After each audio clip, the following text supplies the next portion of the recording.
Together with the already existing issue of increasing intensive care unit capacity, the real challenge is finding enough specialists who can operate breathing machines. With a total of 5,000 extra doctors needed as a result of the pandemic, Italy's long-term problem of a lack of medical staff has got worse. The problem we're facing is that only specialists can work inside intensive care units. That includes both specialized doctors and nurses. Figures are not encouraging, though.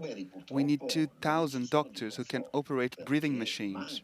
That's because there are not enough trained doctors. Since the beginning of the outbreak, the government has planned to increase the number of ICU beds from the existing 5,200 with the aim to reach a total of around 11,000.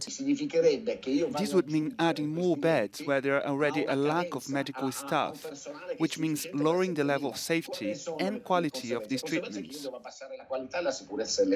Hiring trainee doctors who have not yet finished their studies has proved to be one solution. In regions in the north of the country, such as Piemonte and Lombardy, local authorities have even turned to NGOs for help, asking them to send doctors from around the world. Dr. Fouad Aoudi is the president of the Association of Foreign Doctors Living in Italy. The group represents a total of 77,500 professionals, including nurses.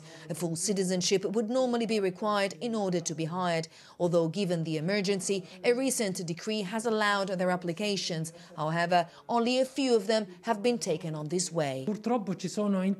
Some regional authorities give their political interpretation of the legislation. Others call us directly to provide contacts of foreign doctors without minding too much whether or not they have full citizenship.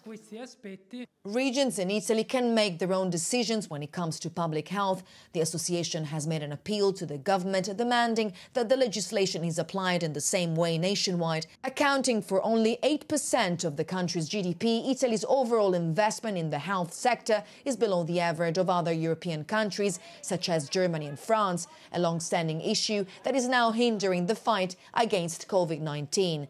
Giorgia Orlandi for Euronews in Rome.